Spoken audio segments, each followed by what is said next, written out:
नमस्कार दोस्तों, स्वागत है आपका टुडे ब्रेकिंग न्यूज अपडेट्स में, जिसमें आज की मुख्य समाचार में सबसे पहली और बड़ी खबर में जिक्र होगा कि हिमाचल चुनाव में निजी वाहन में ईवीएम मिलने पर 6 चुनाव कर्मी सस्पेंड। मचा जबरदस्त हड़कंप, कांग्रेस कार्यकर्ताओं ने पकड़ा इन ईवीएम को। जी हां दोस्तों, ईवीएम हेरा फेरी का मामला सामने आया है। दूसरी ब्रेकिंग न्यूज में आपको बताएंगे कि गुजरात विधानसभा चुनाव 2022 में दहाड़ेंगे राहुल गांधी, पुरानी पेंशन योजना की बहाली बना हुआ है चुनावी मुद्दा। तीसरी ब्रेकिंग न्यूज में आपको बताएंगे कि भारत जोड़ो यात्रा में राहुल गांधी के साथ साथ दिखे आदित्य ठाकरे, संजय राउत ने दी ये प्रतिक्रिया। चौथी ब्रेकिंग न्यूज में जिक्र होगा कि बीजेपी के सामने सत्ता विरोधी लहर, नाराज हैं लोग। और पांचवी ब्रेकिंग न्यूज में आपको बताएंगे बंगाल में टीएमसी के मंच की तोड़फोड़ का मामला, बीजेपी नेता के घर घुसकर पुलिस ने मारी रेड। जी हां दोस्तों, हर एक खबर की गहराई में आपको ले जाएंगे, लेकिन उससे पहले अगर आप भी कांग्रेस पार्टी और राहुल गांधी के भारत जोड़ो यात्रा का करते हैं समर्थन, और आपको भी ऐसा लगता है कि चाहे कितना ईवीएम में हेरफेर कर लिया जाए सरकार बदलनी तय है, तो वीडियो को लाइक, चैनल को सब्सक्राइब और बेल आइकन दबाना मत भूलिएगा। रुक करते हैं सबसे पहली और बड़ी खबर की तरफ। ईवीएम में हेरा फेरी की खबर सामने आ रही है। हिमाचल चुनाव से एक प्राइवेट गाड़ी में ईवीएम मिली है, जिसके बाद 6 चुनाव कर्मियों को सस्पेंड कर दिया गया है और ये कांग्रेस के कार्यकर्ताओं ने इन प्राइवेट गाड़ियों की ईवीएम को पकड़ा है। जी हां दोस्तों, हिमाचल प्रदेश में शनिवार को विधानसभा चुनाव में मतदान के बाद रामपुर विधानसभा क्षेत्र की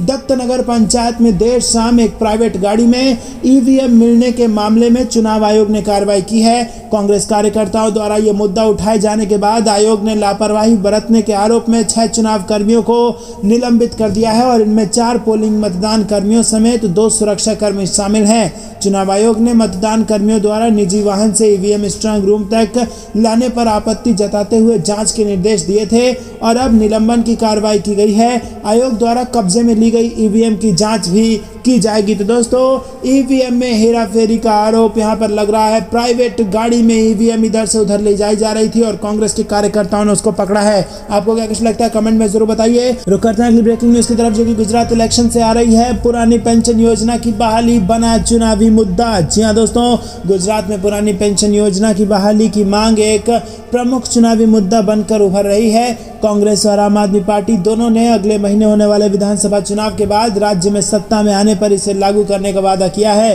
विपक्षी दल इस वादे के साथ उन लाखों सरकारी कर्मचारियों का समर्थन हासिल करना चाहते हैं जो नई पेंशन योजना को लेकर भारतीय जनता पार्टी के खिलाफ है। गुजरात की 182 सदस्यीय विधानसभा के लिए 2 चरणों में 1 और 5 दिसंबर को मतदान होना है। गुजरात सरकार ने 1 अप्रैल 2005 को या उसके बाद नौकरी शुरू करने वाले कर्मचारियों के लिए नई अंशदायी पेंशन योजना शुरू की थी और इसकी अधिसूचना के अनुसार ये एनपीएस फंड में कर्मचारियों द्वारा योगदान किए गए मूल वेतन और महंगाई भत्ते के 10% के बराबर होगी। रुक करते हैं अगली ब्रेकिंग न्यूज की तरफ, जिसमें आपको बता दें कि दिल्ली में बीजेपी की बढ़ रही है मुसीबत। रुक करते हैं अगली ब्रेकिंग न्यूज की तरफ। भारत जोड़ो यात्रा में राहुल गांधी के साथ साथ दिखे आदित्य ठाकरे, संजय राउत ने दी अपनी प्रतिक्रिया। जी दोस्तों, शिवसेना नेता आदित्य ठाकरे हिंगोली कलामनुरी में कांग्रेस की भारत जोड़ो यात्रा में शामिल हुए और इस दौरान आदित्य ठाकरे राहुल गांधी के साथ साथ चलते नजर आए। राहुल गांधी के नेतृत्व में कांग्रेस की चल रही भारत जोड़ो यात्रा में शनिवार को शिवसेना नेता आदित्य ठाकरे ने भी भाग लिया। आदित्य ठाकरे ने राहुल गांधी के साथ कदम से कदम मिलाकर हिंगोली जिले में यात्रा में भाग लिया और इस यात्रा में एनसीपी चीफ शरद पवार के शामिल होने की खबर थी। दोस्तों, आपको बता दें कि यात्रा के दौरान राहुल गांधी और आदित्य ठाकरे ने लोगों का अभिवादन स्वीकार किया और दोनों की तस्वीरें इस वक्त जमकर वायरल हो रही हैं। रुक करते हैं अगली ब्रेकिंग न्यूज की तरफ। भाजपा के सामने सत्ता विरोधी लहर, जाने क्यों नाराज हैं लोग। जी हां दोस्तों, आपको बता दें कि दिल्ली के अधिकांश वार्ड में स्वच्छता, शिक्षा और स्वास्थ्य सहित नागरिक सुविधाओं की खराब स्थिति के कारण लोग भाजपा से नाराज हैं। हालांकि नगर निकाय चुनाव में सत्ता बनाए रखने के लिए बीजेपी अपने स्तर पर सभी प्रयास कर रही है और इस कड़ी में पार्टी प्रधानमंत्री नरेंद्र मोदी के चेहरे के साथ मिलकर प्रचार कर रही है ताकि प्रतिद्वंदी आम आदमी पार्टी के खिलाफ आवश्यक बढ़त मिल सके। दिल्ली के नगर निकायों पर पिछले 15 साल साल से बीजेपी का शासन है। 2017 में पिछले एमसीडी चुनाव में भगवा पार्टी ने भारी 2/3 बहुमत हासिल किया है और भाजपा ने 2012 में 138 व 2017 में 181 तक अपनी सीटों की संख्या बढ़ाई है। रुक करते हैं अगली ब्रेकिंग न्यूज की तरफ। टीएमसी के मंच की तोड़फोड़ का मामला, बीजेपी नेता के घर पुलिस ने मारा रेड। जी हां दोस्तों, नंदीग्राम में टीएमसी के राजनीतिक मंच पर तोड़फोड़ और आग लगाने के मामले में पश्चिम बंगाल पुलिस ने बीजेपी नेता के घर में घुसकर छापेमारी की है और वहीं बीजेपी ने पुलिस की इस कार्रवाई को बदले की भावना से की गई कार्रवाई बताया है। दरअसल टीएमसी के मंत्री अखिल गिरी के खिलाफ बीजेपी ने शिकायत दर्ज कराई थी और अब आपको बता दें कि बीजेपी के एमएलए के घर में घुसकर बंगाल पुलिस ने छापेमारी की है। रुका था अगली ब्रेकिंग न्यूज की तरफ जो कि मौसम विभाग से जुड़ी आ रही है। तुरंत हो जाए अलर्ट, अगले 3 दिनों तक भारी बारिश का अलर्ट मौसम विभाग ने दे दी है इसकी चेतावनी। जी हां दोस्तों, इन दिनों दक्षिण भारत के राज्यों में जमकर बारिश हो रही है। तमिलनाडु, आंध्र प्रदेश समेत कई राज्यों में भारी बारिश से लोगों को काफी परेशानी का सामना करना पड़ रहा है। मौसम विभाग ने चेतावनी दी है कि अगले 3 दिनों तक कुछ राज्यों में भारी बरसात होने वाली है। दोस्तों आपको बता दें कि मौसम विभाग के अनुसार उत्तर तटीय तमिलनाडु, केरल के तटीय क्षेत्रों में भारी से बहुत भारी वर्षा के साथ काफी व्यापक वर्षा होगी और इसके अलावा दक्षिण आंतरिक कर्नाटक, रायलसीमा, तटीय आंध्र प्रदेश, लक्षद्वीप में भी भारी बारिश होने वाली है और इसका असर देश के बाकी इलाकों में भी देखने को मिलेगा। रुक करते हैं अगली ब्रेकिंग न्यूज की तरफ। तेजस्वी ने रोजगार मुद्दे पर भाजपा को घेरा, लालू यादव की सेहत पर कही बड़ी बात। जी हां दोस्तों, बिहार के डिप्टी सीएम तेजस्वी यादव ने रविवार को पिता लालू यादव की सेहत को लेकर मीडिया से बात की। उन्होंने कहा कि डॉक्टर चाहते थे कि परिवार का कोई व्यक्ति मेरे पिता यानी लालू यादव को किडनी दान करे। मेरी बहन रोहिणी की किडनी का सबसे अच्छा मेल था और इसीलिए हम इसके लिए आगे आए। दोस्तों आपको बता दें कि दरअसल पिछले कई सालों से किडनी की बीमारियों से पीड़ित लालू यादव की जिंदगी बचाने के लिए उनकी सिंगापुर वाली बेटी रोहिणी आचार्य ने बड़ा फैसला लिया है। रोहिणी आचार्य ने अपने पिता को एक किडनी दान करने का फैसला किया था ताकि वो बीमारी से जल्द उबर सकें। लालू 56 से अधिक तरह की बीमारियों से पीड़ित हैं जिसके इलाज के लिए वो कुछ दिन पहले सिंगापुर गए थे। तेजस्वी ने केंद्र और भाजपा पर भी जमकर निशाना साधा। उन्होंने रोजगार मुद्दे पर भाजपा को असफल बताया और उन्होंने कहा कि भाजपा को गिनती आती है क्या? 3 महीने के अंदर ही लगातार नियुक्ति पत्र बांटना शुरू हो गया है। 16 तारीख को हम और 10,000 लोगों को नौकरी देने जा रहे हैं। रुक करते हैं अगली ब्रेकिंग न्यूज की तरफ। भाजपा पर बरसे संजय राउत, कहा मैला हो गया है महाराष्ट्र का राजनीतिक माहौल। जी हां दोस्तों, आपको बता दें कि जेल से बाहर आने के बाद शिवसेना के सांसद संजय राउत भाजपा और एकनाथ शिंदे पर जबरदस्त तरीके से हमलावर हैं। एक बार फिर से उन्होंने दावा किया है कि महाराष्ट्र की राजनीति पूरे तरीके से दूषित हो गई है।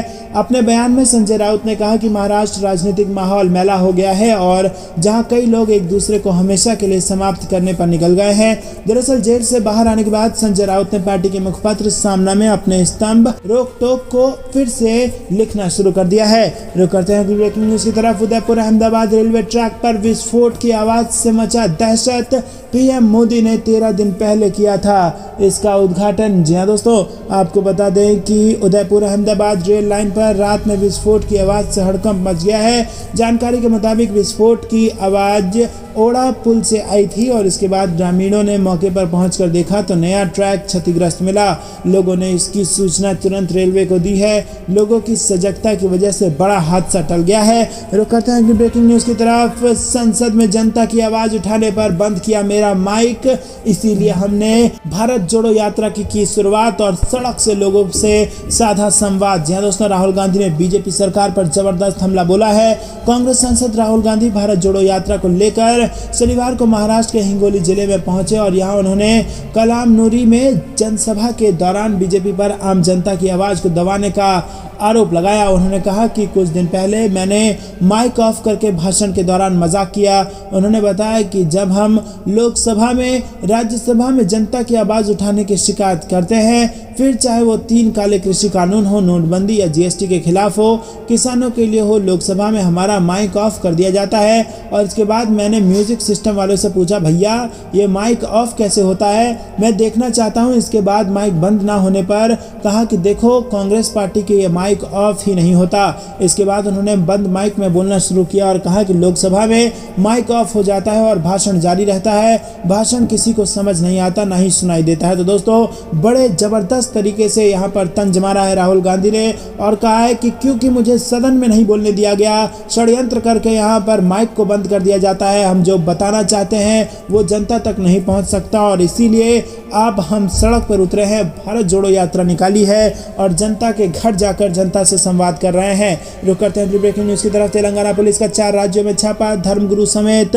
3 को किया अरेस्ट, 100 करोड़ में विधायकों की खरीद फरोख्त का मामला। जी हाँ दोस्तों, तेलंगाना के 4 विधायकों को 100 करोड़ में खरीदने की कोशिश के मामले में राज्य पुलिस ने 4 राज्यों की 7 जगहों पर छापेमारी की है और मामले की जाँच के लिए गठित किए गए विशेष जाँच दल ने हरियाणा, कर्नाटक, केरल और तेलंगाना में छापा मारा है। जी हाँ दोस्तों, यहाँ पर बड़ी कार्रवाई की गई है तेलंगाना सरकार द्वारा। रुक करते हैं अगली ब्रेकिंग न्यूज की तरफ। भारत जोड़ो यात्रा बिहार में 28 दिसंबर से होगी शुरू, नीतीश और तेजस्वी को मिला इसका न्योता। जी हाँ दोस्तों, कांग्रेस बिहार में भारत जोड़ो यात्रा शुरू करने वाली है और यहाँ पर 28 दिसंबर से ये शुरू होगी और ये यात्रा 1023 किलोमीटर के सफर के बाद बोधगया में समाप्त हो जाएगी और इस यात्रा के क्रम में कांग्रेस नेता राहुल गांधी, मल्लिकार्जुन खड़गे सहित पार्टी के कई वरिष्ठ राष्ट्रीय नेता भी शामिल हो सकते हैं और रविवार को बिहार के दौरे पर आए कांग्रेस के वरिष्ठ नेता जयराम रमेश और दिग्विजय सिंह ने इसकी घोषणा कर दी है। रुक करते हैं ब्रेकिंग न्यूज की तरफ। प्रधानमंत्री मोदी की यात्रा का हुआ विशाखापट्टनम में जमकर विरोध। जी हाँ दोस्तों, आपको बता दें कि विशाखापट्टनम में पुलिस ने शनिवार को प्रधानमंत्री मोदी की यात्रा का विरोध करने के आह्वान को देखते हुए विशाखापट्टनम परीक्षण पोराटा समिति और वाम दलों के नेताओं और सदस्यों को एहतियातन हिरासत में ले लिया। दोस्तों आपको बता दें, विशाखापट्टनम स्टील प्लांट के निजीकरण के केंद्र के कदम के खिलाफ जारी आंदोलन की अगुवाई कर रही इन पार्टियों ने प्रधानमंत्री की यात्रा के दौरान विरोध प्रदर्शन का आह्वान किया था।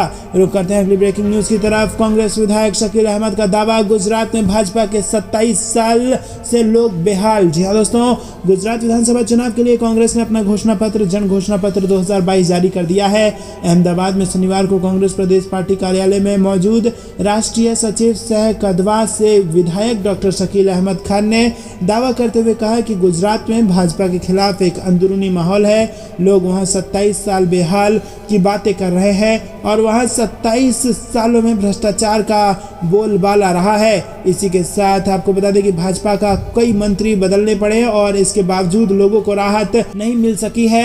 बीजेपी ने आम लोगों की जिंदगी खराब कर रखी है और ऐसे में लोग कांग्रेस से उम्मीद लगा रहे हैं। गुजरात की जनता इस बार बदलाव के मूड में है। रुक करते हैं अगली ब्रेकिंग न्यूज की तरफ। कांग्रेस ने घोषणा पत्र में किया दावा, नरेंद्र मोदी स्टेडियम का नाम बदलकर करेंगे सरदार पटेल स्टेडियम। जी हाँ दोस्तों, भारतीय राष्ट्रीय कांग्रेस ने गुजरात विधानसभा चुनाव के लिए घोषणा पत्र जारी कर दिया है। कांग्रेस ने अपने घोषणा पत्र में मुफ्त इलाज से लेकर किसानों की कर्ज माफी तक कई ऐलान किए हैं। रुक करते हैं अगली ब्रेकिंग न्यूज की तरफ। गुजरात विधानसभा चुनाव 2022 कांग्रेस ने जारी किया घोषणा पत्र, किसानों से लेकर मुफ्त इलाज तक पर किए गए ये बड़े वादे। जी हाँ दोस्तों, अगले महीने होने वाले विधानसभा चुनाव के लिए कांग्रेस ने अपना घोषणा पत्र जारी कर दिया है। इसमें पार्टी ने 10 लाख रुपए तक के इलाज और दवाइयों को मुफ्त करने का ऐलान किया है और इसके अलावा कहा गया है कि अगर राज्य में कांग्रेस की सरकार बनती है तो किसानों का कर्ज माफ किया जाएगा। और इसी के साथ आपको बता दें दोस्तों कि स्टेडियम का नाम बदल देगी कांग्रेस। जी हाँ दोस्तों, प्रधानमंत्री मोदी के नाम पर जो स्टेडियम बना हुआ है उसका नाम बदलकर सरदार पटेल स्टेडियम रख दिया जाएगा। अहमदाबाद में घोषणा पत्र जारी करते हुए अशोक गहलोत ने किसानों का कर्ज माफ करना और 300 यूनिट तक फ्री बिजली देने की बात कही और उन्होंने कहा कि कांग्रेस हमेशा से मैनिफेस्टो का महत्व देती है और उन्होंने कहा कि राहुल गांधी ने जो वचन दिया है वो हर हाल में पूरा होगा। 6 लाख लोगों से पूछकर हमने मैनिफेस्टो तैयार किया है। तो दोस्तों, क्या आपको भी ऐसा लगता है कि नरेंद्र मोदी स्टेडियम का नाम बदलकर सरदार पटेल स्टेडियम रख देना चाहिए? कमेंट में अपनी राय बताइए। वीडियो लाइक करना मत भूलिएगा। ज्यादा लोग तक वीडियो शेयर कीजिए। रुक करते हैं अगली ब्रेकिंग न्यूज की तरफ। 25 मेगा रैली, दिग्गज संभालेंगे चुनावी कमान, 15 दिनों तक चलेगा आक्रामक अभियान। गुजरात के लिए कांग्रेस ने कर ली है स्पेशल तैयारी। जी दोस्तों, जैसे ही हिमाचल प्रदेश में मतदान का आगाज हो गया, कांग्रेस पार्टी ने अपना ध्यान अगले 15 दिनों में एक आक्रामक अभियान के साथ गुजरात विधानसभा चुनाव पर केंद्रित कर लिया। सूत्रों के अनुसार ग्रैंड ओल्ड पार्टी कांग्रेस ने गुजरात में लगभग 25 जनसभाओं और लगभग 125 निर्वाचन क्षेत्रवार रैलियों की योजना बनाई है। प्रमुख विपक्षी दल ने भी एक योजना तैयार की है और इसमें शीर्ष नेतृत्व को शामिल किया गया है। गुजरात कांग्रेस नेताओं के मुताबिक कांग्रेस की पूर्व अध्यक्ष सोनिया गांधी की एक जनसभा पर भी विचार किया जा रहा है। राहुल गांधी, जो वर्तमान में महाराष्ट्र में भारत जोड़ो यात्रा का नेतृत्व कर रहे हैं, सबसे अधिक संभावना गुजरात में प्रचार करते नजर आएंगे। और आपको बता दें कि गांधी परिवार ने हिमाचल विधानसभा चुनाव में प्रचार नहीं किया था। रुक करते हैं अगली ब्रेकिंग न्यूज की तरफ। हिमाचल प्रदेश और गुजरात में एग्जिट पोल पर लगी रोक, 48 घंटे तक ओपिनियन पोल पर भी है पाबंदी। जी हाँ दोस्तों, निर्वाचन आयोग ने शनिवार से हिमाचल प्रदेश और गुजरात में होने वाले विधानसभा चुनाव को लेकर एग्जिट या ओपिनियन पोल पर रोक लगा दी है। हिमाचल प्रदेश की 68 विधानसभा सीटों के लिए शनिवार को कड़ी सुरक्षा व्यवस्था के बीच सुबह 8 बजे मतदान शुरू हुआ। पोल पैनल की ओर से जारी अधिसूचना में कहा गया है कि किसी भी प्रिंट और इलेक्ट्रॉनिक मीडिया में एग्जिट पोल के अनुमानों के प्रकाशन पर 12 नवंबर सुबह 8 बजे से 5 दिसंबर शाम 5 बजे तक रोक रहेगी। हिमाचल प्रदेश में 48 घंटे तक ओपिनियन पोल भी रोक लगा दी गई है। निर्वाचन विभाग के एक प्रवक्ता ने बताया कि अधिसूचना के अनुसार लोक प्रतिनिधित्व अधिनियम 1951 की धारा 126(1)(b) के तहत हिमाचल प्रदेश और गुजरात में किसी भी चुनावी मामले में जनमत सर्वेक्षण या अन्य सर्वेक्षण के परिणाम प्रतिबंधित रहेंगे। रुक करते हैं अगली ब्रेकिंग न्यूज की तरफ। हमारी यात्रा से बीजेपी के पेट में हो रहा है दर्द, भारत जोड़ो यात्रा को लेकर कमलनाथ का बड़ा बयान। जी हाँ दोस्तों, मध्य प्रदेश के पूर्व मुख्यमंत्री कमलनाथ राहुल गांधी की भारत जोड़ो यात्रा का निरीक्षण करने खंडवा पहुंचे और यहां उन्होंने कहा कि हमारे संविधान और संस्कृति पर आक्रमण हो रहा है, इसीलिए भारत जोड़ो यात्रा की जरूरत थी। उन्होंने कांग्रेस के वरिष्ठ नेता अरुण यादव को भारत जोड़ो यात्रा के समन्वयक हटाकर निर्दलीय विधायक सुरेंद्र सिंह शेरा को समन्वयक बनाए जाने पर प्रतिक्रिया दी।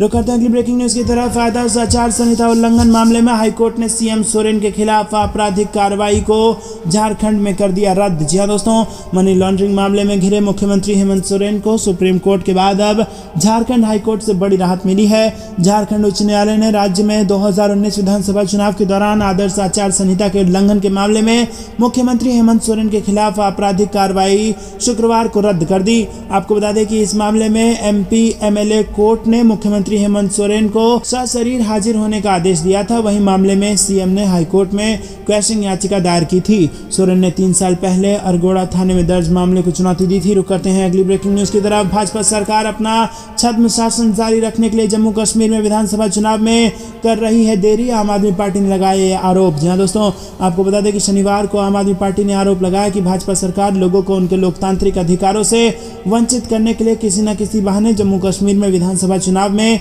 देरी कर रही है। आम आदमी पार्टी नेता हर्षदेव सिंह ने कहा कि जम्मू कश्मीर में एक लोकप्रिय सरकार स्थापित करने के लिए कोई पहल नहीं की गई, लेकिन ऐसा जान पड़ता है कि प्रशासन चलाने के लिए नौकरशाहों को आउटसोर्स किया गया है और ज्यादातर नौकरशाह केंद्र शासित प्रदेश के बाहर से ताल्लुक रखते हैं। सिंह ने आरोप लगाया कि ऐसे नौकरशाहों का मूलभूत सुविधाओं से वंचित जनता से शायद ही कोई जुड़ाव हो। उन्होंने चेनानी इलाके में संवाददाताओं से कहा कि भाजपा के नेतृत्व वाली सरकार लोगों को उनके लोकतांत्रिक अधिकारों से वंचित करने और अपने छद्म शासन को जारी रखने के लिए एक के बाद एक बहाने खोज रही है।